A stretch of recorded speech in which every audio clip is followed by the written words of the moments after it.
Namaste, angels. This is the daily reading. I think we're going to make it for tomorrow, Wednesday, October 2nd. I sat here to do it for today, October 1st, but I don't know. It's weird. I'm just moved to do it for tomorrow instead and send it to you now at night.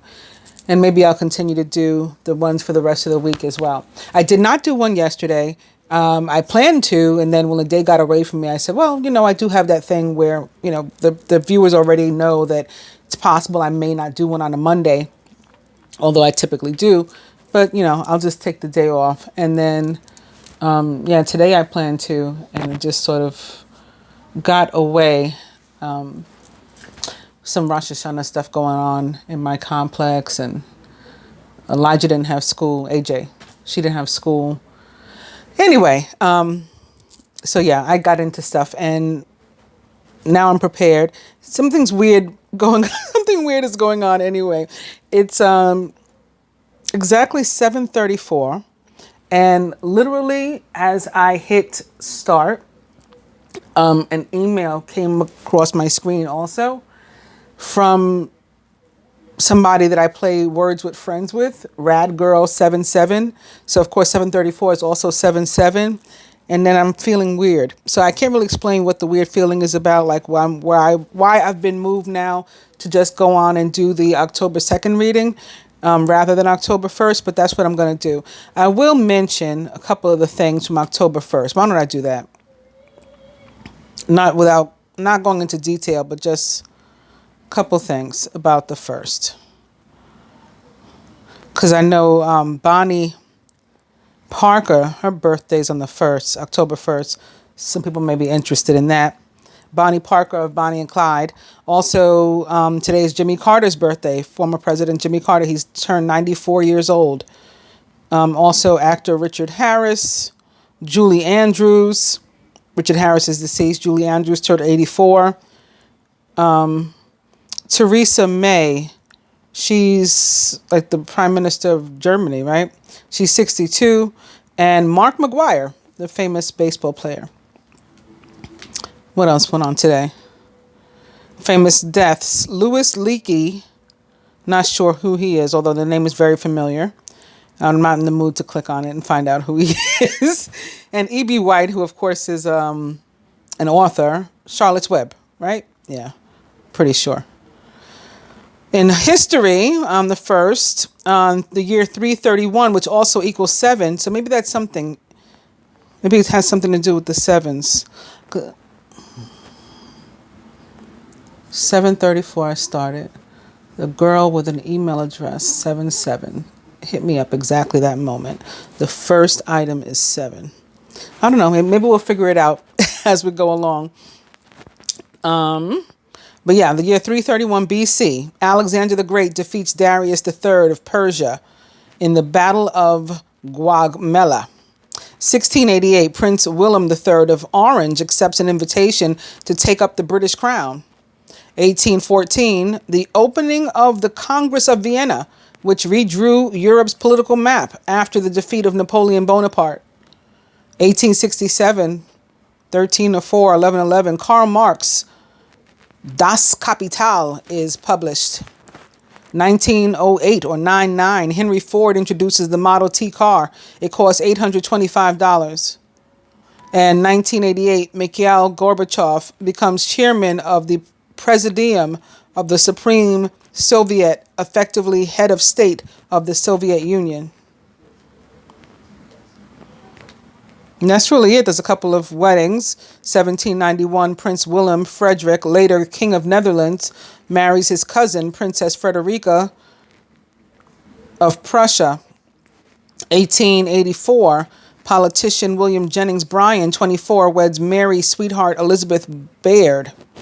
And 1913, another 1304, 1111, writer and poet Vita Sackville West, 21, marries diplomat Harold Nicholson, 26. And that's it.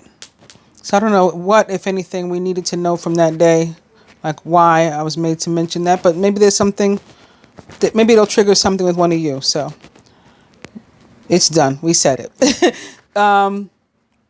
Wednesday, October 2nd. Begin with the year 1187. Sultan Saladin captures Jerusalem from the Crusaders. Oh, I didn't mention a reminder. It's also Guardian Angels Day, October 2nd. Maybe that's why I'm supposed to go straight to that day. So yeah, we're starting right off, speaking of Guardian Angels, with a situation in Jerusalem, the Holy Land.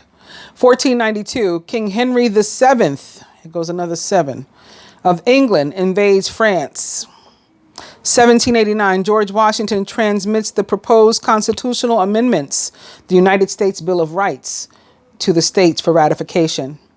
1928, prelature of the Holy Cross and the work of God, known as Opus Dei, is founded by Saint Josemaria Escriva. 1944, Polish resistance fighters capitulate in Warsaw Uprising with some 250,000, another 7 people killed. 2007, President Roh Moo-hyun of South Korea walks across the military demarcation line to North Korea on his way to the second Inter-Korean summit with North Korean leader Kim Jong-il. Did you know Beatrix Potter's The Tale of Peter Rabbit is published by Frederick Warne and Company in London on October 2nd in the year 1902, which is like a 1911 or 1119 backwards. Famous birthdays: Richard III, Nat Turner. I forgot about that one. I knew his birthday. Maybe this is another reason I'm being pushed to do. I'm getting all kinds of chills in my left leg. Pushed to do this one instead of the first. Paul von Hindenburg, Mahatma Gandhi, Coco the Clown, and Robert Henry Lawrence Jr. Would you believe homing pigeon averages a record 133 kilometers, 7, in an 1,100 kilometer race in Australia? It happened on October 2nd in the year 1971. Famous weddings, 1900. Belgium Crown Prince Albert von Saxon-Coburg. Albert von Saxon-Coburg weds Elizabeth of Bayern. 1909.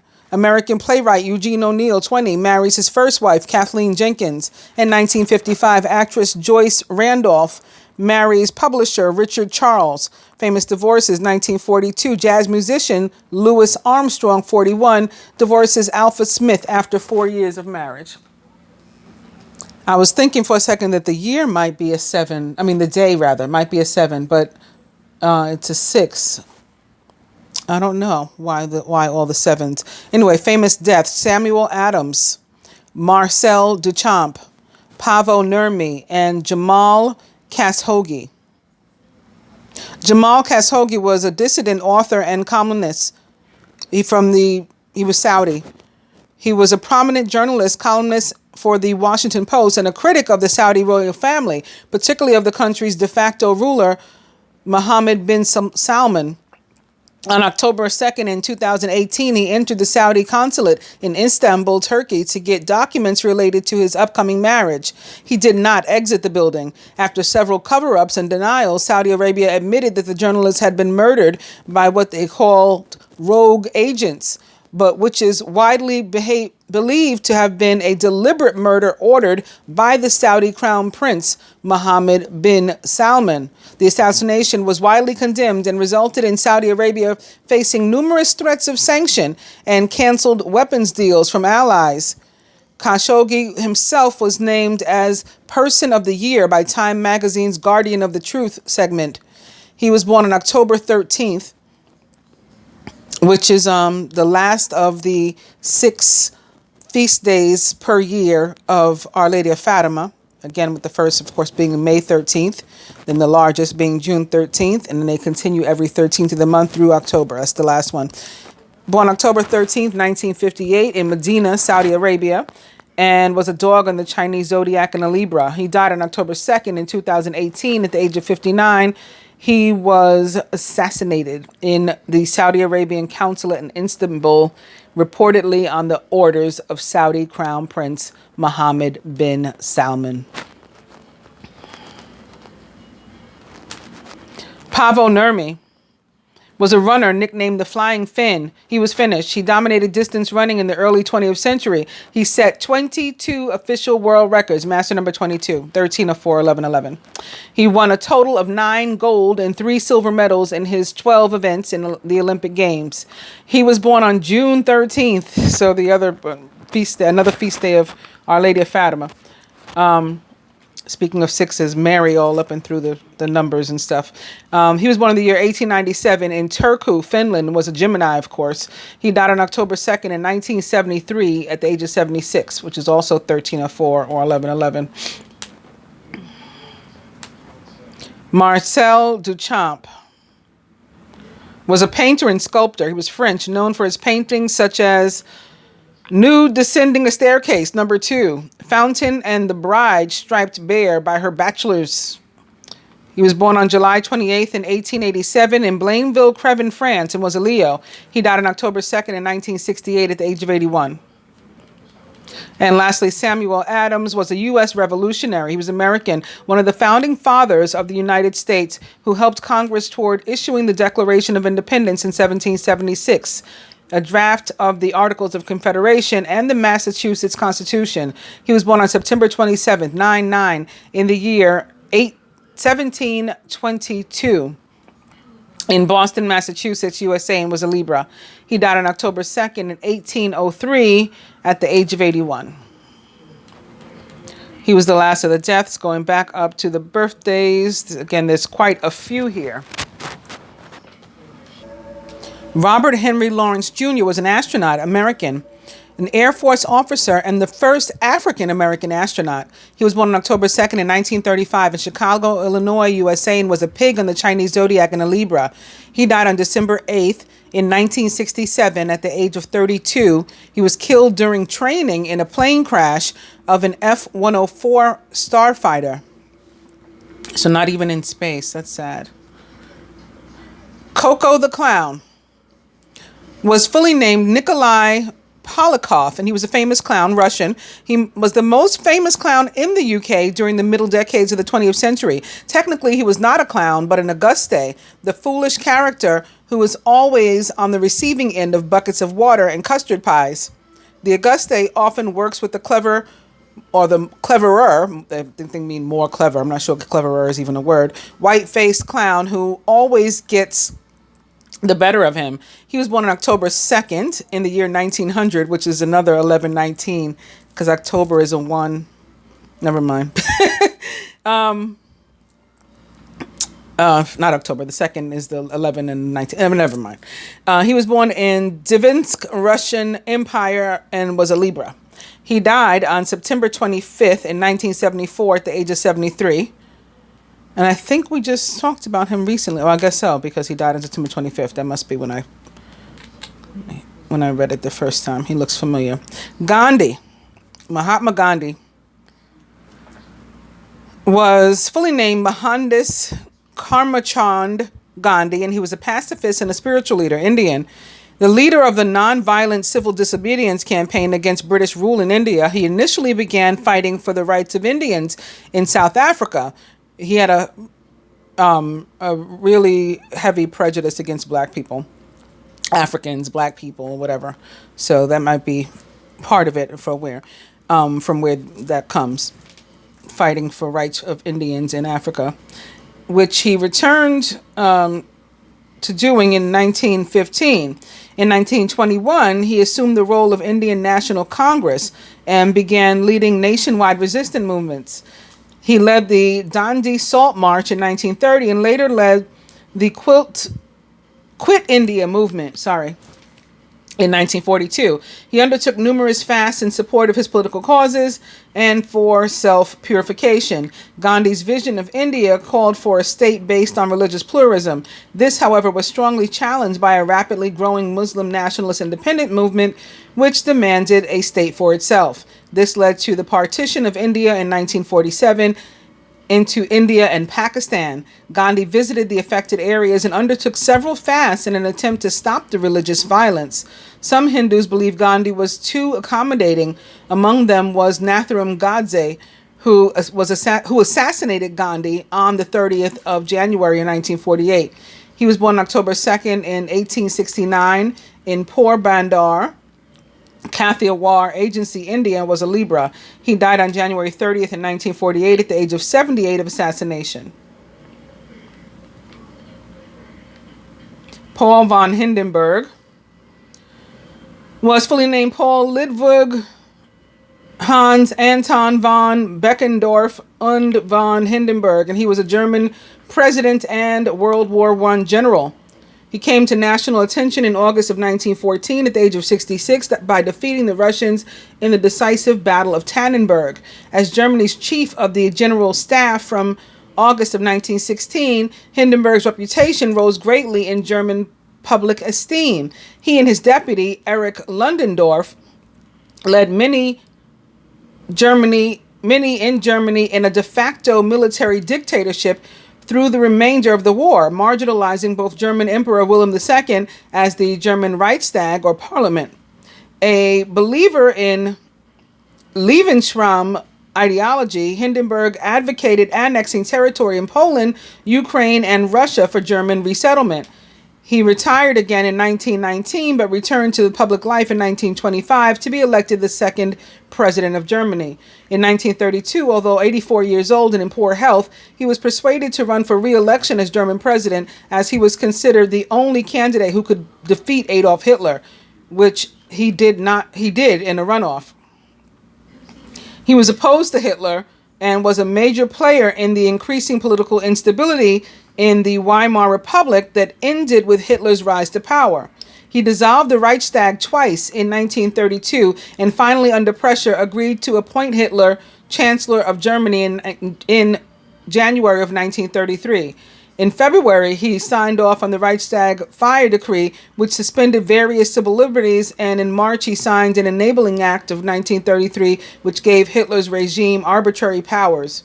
He died soon after, allowing Hitler to declare the office of president vacant and himself the head of state. He was born on October 2nd in 1847, 9/11 or 11, in Posen, Duchy of Posen, Prussia, and was a Libra. He died on August 2nd, 1934 at the age of 86 of lung cancer.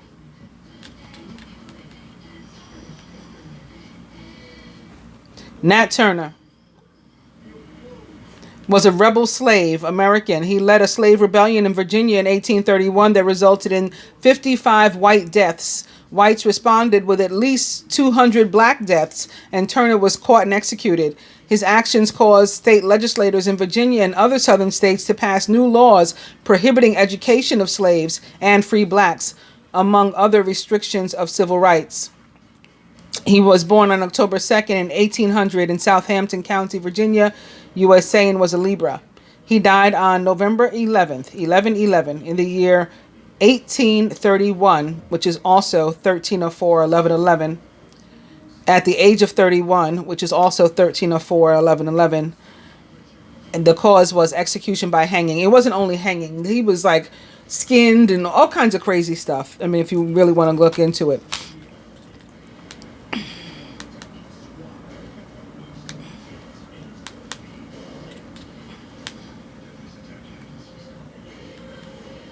Lastly, Richard III was the King of England. He was the last king of the House of York, and he was from the Plantagenet dynasty.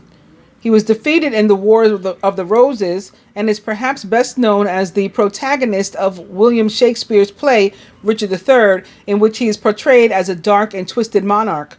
Prior to succeeding the throne, he was installed as Lord Protector over Edward V, who was only 12 years old at the time. Though Edward's coronation was planned, the marriage of his parents was declared bigamous. The coronation was cancelled, and he was declared illegitimate and therefore unable to succeed the throne. He and his younger brother, Richard, Duke of York, were imprisoned in the Tower of London and never seen again, possibly murdered on the orders of Richard III, who then took the throne for himself. His reign was short. The insecure and ambiguous way in which Richard came to the throne led to a new outbreak of the War of Roses between the House of York and the House of Tudor. The House of Lancaster had been made extinct by the war. Henry Stafford, Duke of Buckingham, tried and failed to overthrow King Richard III in the year 1483. In 1485, Henry Tudor rose up in Wales with the assistance of French troops and defeated Richard at the Battle of Bosworth Field on August 22nd, which is the feast day of the Queenship of Mary, the day that's recognized for her being like queen of all angels, guardian angels too, and Jesus's mother, basically. She's like being recognized for being the mother, the queen mother of, the light, basically, on August 22nd. This guy died on that day in the year 1485. He was killed, making him the last English monarch to die in battle and marking the end of the medieval period in England. Henry Tudor succeeded him as Henry VII. And if I remember correctly, they brought Henry something of Richard. If it wasn't his head, it was his coat, it was something. I don't remember, but I knew this story. Anyway, if somebody wants to look it up, I'm sure the information's out there. In 2012, his remains were excavated, identified, and later reburied at Lancaster Cathedral on March 26th of 2015. While he remains in the popular imagination as a Machiavellian character of cunning and ruthlessness, many contemporary sources were much more positive about his character and rule.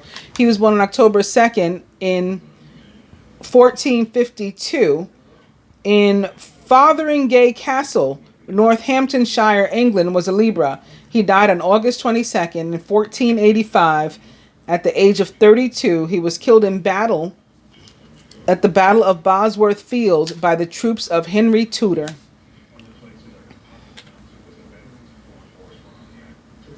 Henry Tudor is also, Henry VIII, the famous Henry's father. In any case, Richard III was the last. So let's get to the reading. I didn't even take my danks out today. This whole day is weird. But honestly, on Monday, when I had plans again to do the reading and then I decided I wasn't going to, I was like, I did so many readings recently. I think I did about 15, 16 readings like in the past, week or so, between the astrological readings and the weekly love general and then the moon reading. So I was like, I think I can get away with not doing anything on Monday.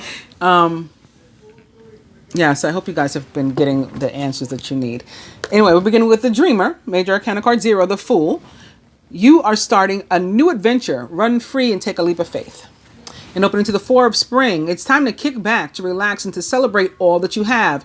Joy arises from success in your career, the completion of a project, or very happy home life. The Dreamer. And the Prince of Spring, passionate, charismatic, confident, and restless. An opportunity arises that needs your attention right away.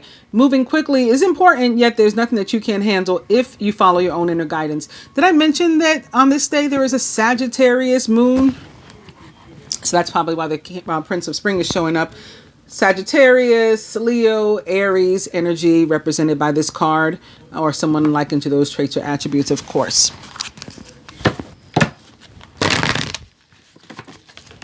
It's like a new opportunity being brought to you in the form of the Prince of Spring or Wands. And then here is the new opportunity. It's a brand new path. So some of us may, been offered a new job or, new relationship or a change in the dynamic of some situation already existing in our lives. And it's going to be different from here on out.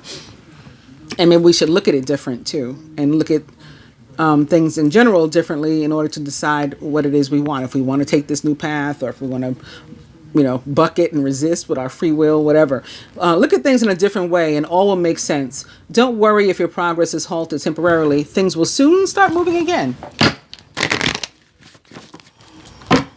Awakening and the Queen of Autumn. Thoughtful, caring, creative, and ingenious. You'll be given advice that's both practical and creative, and it should be followed precisely. Focus only upon the positive in every situation or person.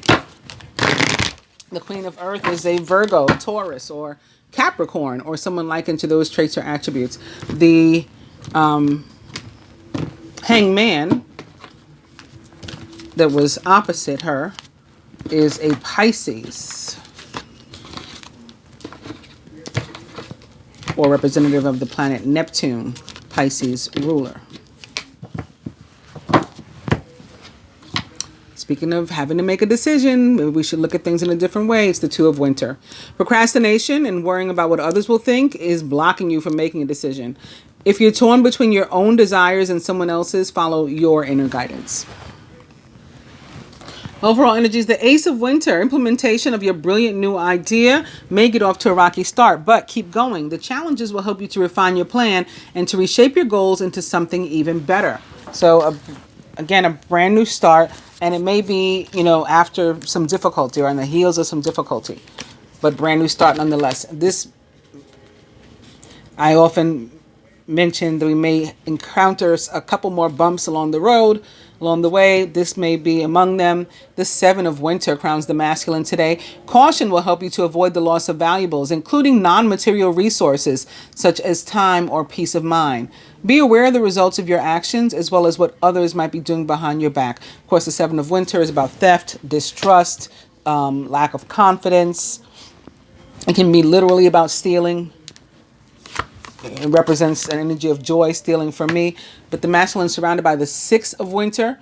The challenging times are coming to an end, and you can now breathe a sigh of relief. Let go of the past and embrace the happier times ahead. Together, these cards, especially in consideration of a brand new path and a need of a change of perspective and a fresh start, can tell me that there may be some risk involved in improving one situation, but it is, ready to be re-improved. We may be improved. We may have to take some sort of action that can be maybe seen as risky, or we may have to have enough confidence in ourselves, enough esteem to go for it. But again, things will get better.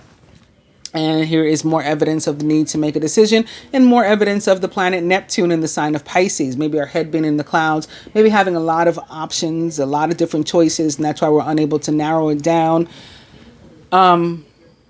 Just having a lot going on. It's time to stop procrastinating and to make a decision so that you can move forward with a priority. If you need to do more research, then do so, but don't overthink the situation. Listen to your heart. Crowning the feminine on this day, the Nine of Spring. You've worked hard, and what you've created is impressive and worthy of protecting. Annoying challenges may pop up, but don't worry. You'll get through them just as you have in the past.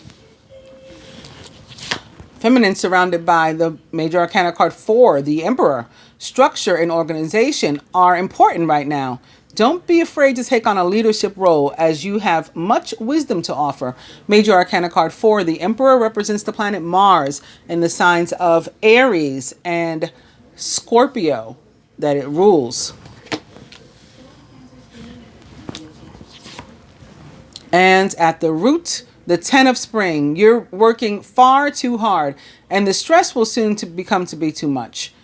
Reach out for help from others and take some time to play and to enjoy life. I actually have a Sagittarius client with an Aries divine masculine.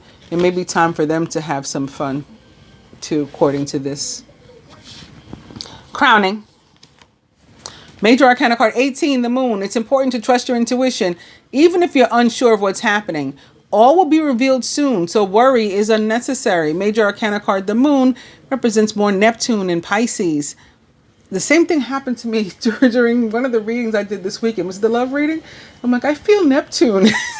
That probably sounded like a nutcase because I couldn't explain what I meant, but I felt Neptune, and he's showing up all up and through here when this is not like his day. I guess he said, I don't care. He is in retrograde in Pisces. And so definitely impacting many of us with that. The Moon shows up to tell us to pay attention to our intuition and to not lack confidence and not be afraid, to go ahead and follow the guidance that we receive, to make a decision and stick to it and go for it. Full steam ahead, persevere. If we receive some sort of guidance, you're particularly intuitive when the Moon is showing up. And, listen to it, tune in, and then follow along. It's going to lead you in the right way, is what the Moon shows up to say. I mean, it also says there is stuff you don't know, confirms that. There's stuff that you don't know. But isn't that always the case? It's not a reason to be afraid. But yeah, we're afraid nonetheless. At the root, the Nine of Winter. Your worries and fears aren't real. They're fueled by focusing on the negative, which gives power to that of which you're afraid. Stop worrying, let go of fear, and everything will be okay. Somebody's focusing on what they don't know. And the thing with what you don't know is you don't know what you don't know. You know what I mean? So why try to focus on that and end up driving yourself crazy and stressing yourself out? I feel like it's more so the feminine, even though the masculine is the one that's in looks to be, in a place where he may take some sort of risk. The feminine seems to be the one that feels feeling overloaded and stressed out, maybe by a larger corporation too, or some sort of government agency with which she has to, she's had to do some dealings or has to do some dealings. But even that difficulty, she's guided to keep, forging ahead, even if it's like little old her against a big old company. This says to keep going. And again, we'll persevere. You can, get yourself organized. Don't go in there willy-nilly, half-ass, trying to fight, some big bad, again, larger entity. You have yourself together, but you're capable. Especially if that's what you're being guided to do. You're being guided to go ahead and go up against this giant, like David and Goliath. But the universe is telling you got it. So there's no need to be afraid. And I think it's similar for the masculine, but, in a different capacity. He's got choices. He doesn't necessarily have to come up against somebody. He's got choices, but the universe is telling him there too, you got it, you're capable of making this choice and going for what you deserve, or this positivity that's ahead of you. Maybe even an opportunity to travel, vacation, or visit someone, perhaps across water. Even if it's local, it could be like New York and New Jersey. You got to go across water. Or Brooklyn and Manhattan, for that matter. At the heart of the matter, 10 of Winter. See, another confirmation that the difficulty is coming to an end, whatever it is. Whatever is stressing anybody out on either archetype, or both. The end of a career path, project, or relationship brings feelings of mixed joy and sadness, release and disappointment. Put aside those fears about any changes. So I'm saying fear about a choice, fear about the future, fear about the unknown.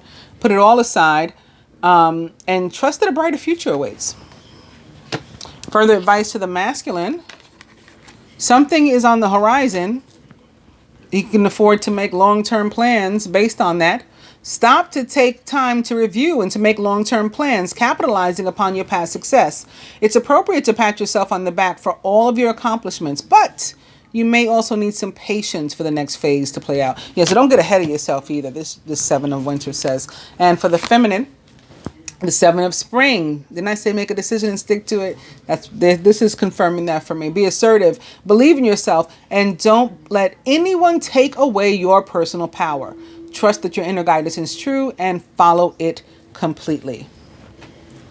I'll just put one more for the 2 of an overall outcome for everybody, although the future looks bright to me. Let's see. Yep, boom, 10 of Summer. It's time to express your love and appreciation from family, be it relatives or a chosen family of close friends. Congratulations may be in order on a happy, fulfilling marriage, as well as raising happy and balanced children. But something may be coming to an end, and it's okay. You can be confident enough to let it go. You don't have to hold on to it, because something better is on the horizon for you. And I think, again, that goes on both sides. Even if we have to get buck with somebody feminine that's bigger than us, that's a larger entity or whatever, we're still the ones that are ahead of the game from what I can see. I hope that you guys have enjoyed the daily. I will be back tomorrow. Namaste.